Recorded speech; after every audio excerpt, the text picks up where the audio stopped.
let it beat a little bit before I get to the Joel. And then when I'm in the locker room, always it's real funny. Whatever sock that I pick up first out of my drawer is the one I put on. I'll go, let's say it's the left one. I'll put left and I'll put the right. But then I always wear 2 pairs of socks. So I'll go left, right, and then I'll go right, left, put it on the second pair. And I do crazy stuff like that. And it's funny, I come in the locker room, I could be in a 3-piece suit, but I always seem to like take my pants off first to put on my tights and my game shorts. So I'm walking around the locker room looking crazy with game shorts on and a vest and tie. I mean, yeah. And then I put on my socks and they're like, what are you doing? Like, did you just get here? Like, no, I've been here about 20 minutes, but I've just been chilling. And then, like, once I do that, then it's ready to go. I get taped up. It's time to throw the ball up. So, yeah, they look at me like I'm crazy sometimes with all my little superstitions, but I guess it gets me in the zone. I feel you. I mean, whatever gets you on your A game, you know what I'm saying? Yeah. Whatever gets you in your zone, your right moves, and that's what you got to do.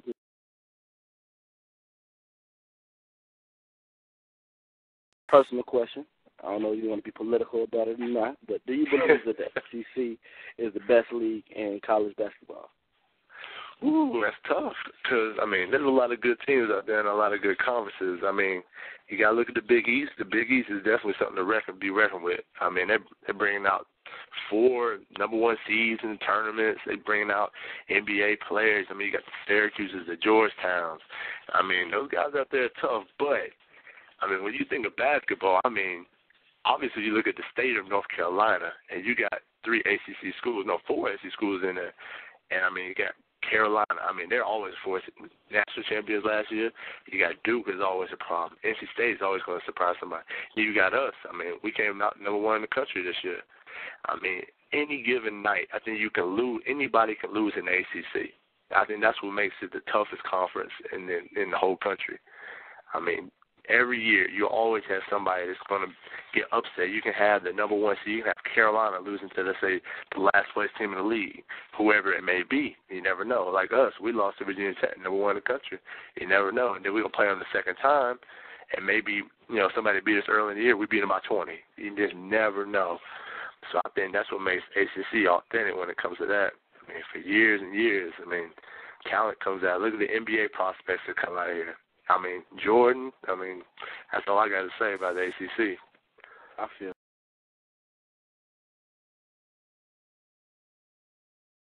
So, seeing as, you know what I'm saying, y'all have been a force to be reckoned with in the ACC. You know what I'm saying? With y'all losing different players, you know what I'm saying, whether they graduating or just, you know what I'm saying, wanting to continue their dreams to go to the NBA. Seeing that y'all lost a lot of players to the NBA, how do y'all think y'all stand this year in the ACC?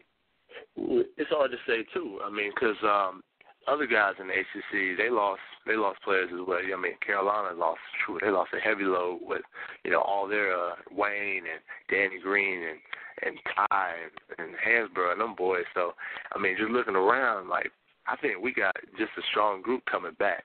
We were so deep last year. That's what helped us, be as successful as we were. We had 6 or 7 guys over 6'9". I mean, we lost James. That's 1. So we got 5 or 6 coming back. And I mean, as far as like guard play, we're gonna be different.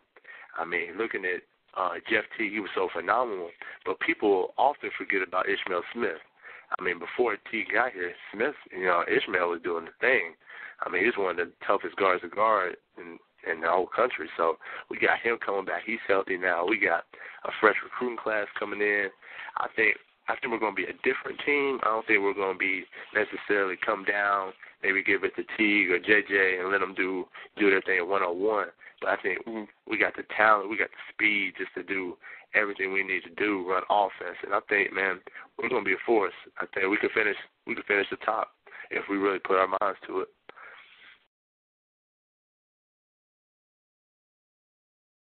I know you lost, some teammates, some friends, to the NBA. So, like, do you have any plans upon graduation of either, going into the NBA draft or playing overseas? Oh yeah, definitely. I mean, ever since like I committed myself to basketball, 8th and 9th grade, man, it's been my dream to play in the NBA. I mean, I'm to where I don't care what I got to do to get there. I mean, if this year, if I end up going to the NBA draft and I get drafted number 1 or I get drafted number 60, I don't care. I just want to be in there. I just want to have an NBA logo on my jersey.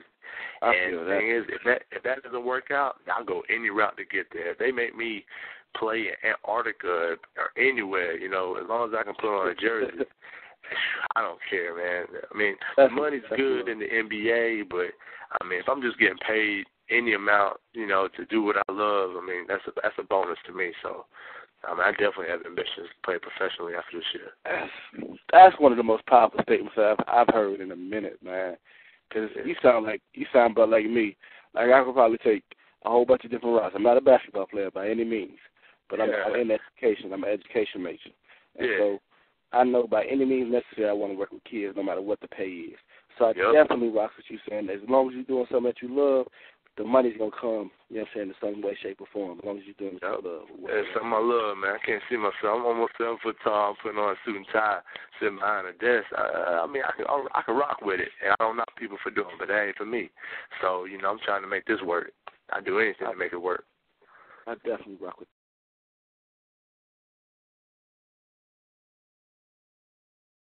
All right, so seeing as to how, you came from that 5'10", 8th grader, 7th grader, shut up, lost all kind of clothes, over the summer. Yeah. Mama worried about how she going to pay for it. Dreaming of one day becoming a college basketball player, making the choice to go to Wake, being there for these amount of years, bettering yourself each and every year, losing friends, traveling all these different places, experiencing all these different things, just learning, becoming a better person all around, continuing to strive hard. What advice, man, do you have for people coming up behind you? Oh, man, just the guys like coming up, it's just one word, just commitment, man. It's commitment to yourself, commitment to your family, commitment to your teammates, your coaches, your friends. It's just commitment. Whatever you do, just give it 100%. I mean, you got to, just shed all the BS in your life and the stuff that don't really mean nothing that's holding you back. I mean, commitment to doing your homework every night. I mean, look at education. Education is what opens up so many doors. If I would have been out there, partying, doing drugs, doing all that, not being fully committed to what I wanted to do and my dreams to play ball, I mean, that would have went to the wayside a long time ago. I would have just been a dude just running the streets, But you just got to stay committed to play hard on every possession, commitment to play hard every practice, game, no matter what you do. I mean, it's just all about commitment, man.